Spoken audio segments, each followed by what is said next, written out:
Caleb Porter had spent most of his life surrounded by stories, yet he never felt like he had one of his own. He worked at Grayson's Books, a small, dimly lit bookstore on the corner of a sleepy town. The scent of aged paper and freshly brewed coffee clung to the air, and the wooden floorboards creaked under his every step.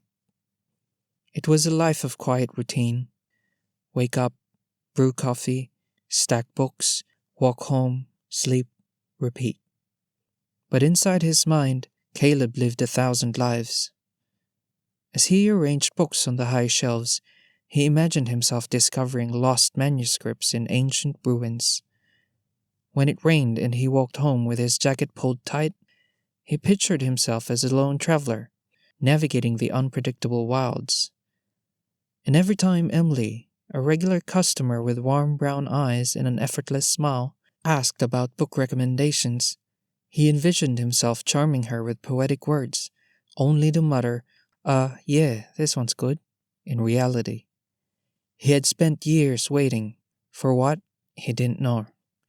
Maybe a reason to leave, maybe a sign.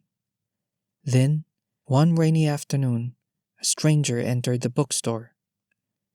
The man was old, with wild white hair and deep line on his face, like someone who had spent years laughing under the sun. His presence carried an odd sort of gravity, as if he belonged to places beyond this town.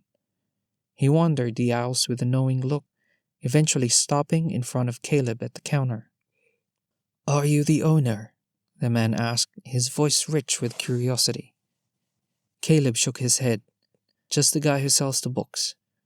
The old man chuckled, setting a leather-bound journal on the counter. It was beautifully worn, its pages thick and blank. "You look like someone who's waiting for a story to happen," the man said, tapping the journal. Caleb gave a short, nervous laugh. "I sell stories. I don't live them." The old man tilted his head. "Not yet." Then, without another word, he turned and walked out, leaving only the sound of the bell jingling above the door. Caleb stared at the journal. It was heavier than it looked, as if it carried the weight of something unsaid. He ran his fingers over the cover before tucking it into his bag. The journal sat on Caleb's bedside table for days, untouched. Every night he stared at its blank pages, feeling a strange pull in his chest, like it was waiting for him to do something. And then, one evening, something snapped.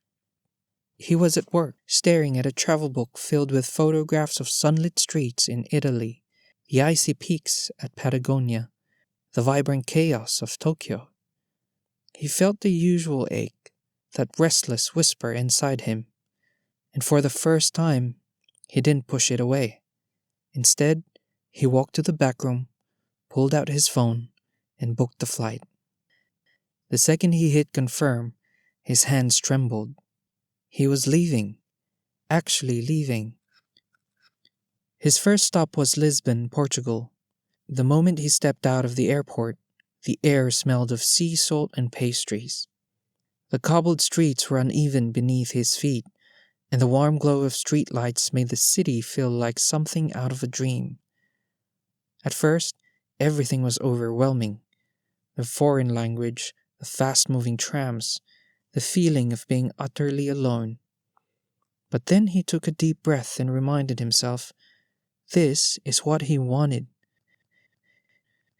That first night, he sat at an outdoor cafe, the journal open in front of him.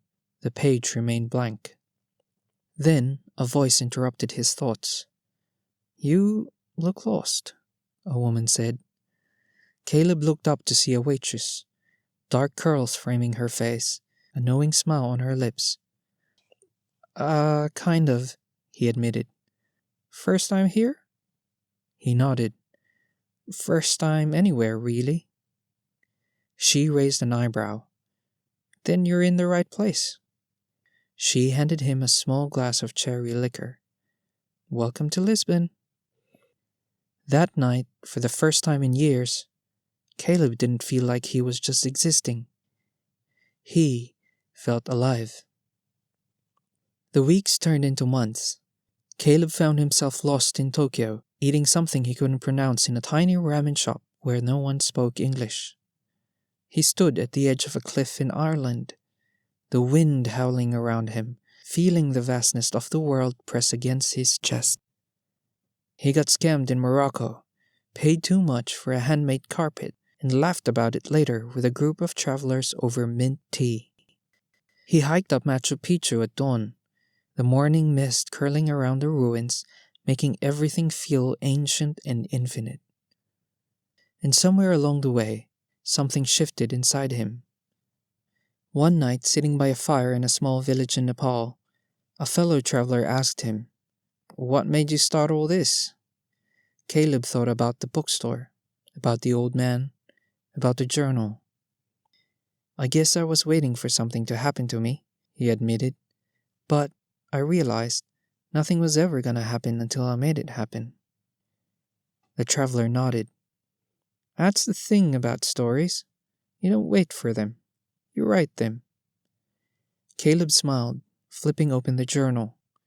Unlike before, the pages were now filled with sketches, scribbled thoughts, ticket stubs, pressed flowers, and memories. For the first time in his life, he wasn't living in his head. He was living. Months later, Caleb found himself back home, standing in front of Grayson's book once more. The wooden sign creaked in the wind, the smell of old books just as he remembered. Inside, everything was the same dim lighting, the same wooden shelves, the same quiet hum of pages turning. But he wasn't the same. As he walked through the aisles, his finger brushed over the book spines. Then he spotted Emily. She looked up, surprised. "Caleb?" "Hey," he smiled. "You're back." She tilted her head. "Something's different about you." He chuckled. "Yeah, I think I finally figured out how to live outside my imagination." Her gaze dropped to the journal in his hands, its pages now worn and overflowing. "What's that?" she asked. Caleb looked down at it and smiled. "My story." Then, with a deep breath, he did something his old self would never have done. "Hey, Emily," he said. "Want to hear it over coffee?" She smiled. "I'd love to." And just like that, the next chapter of his life began.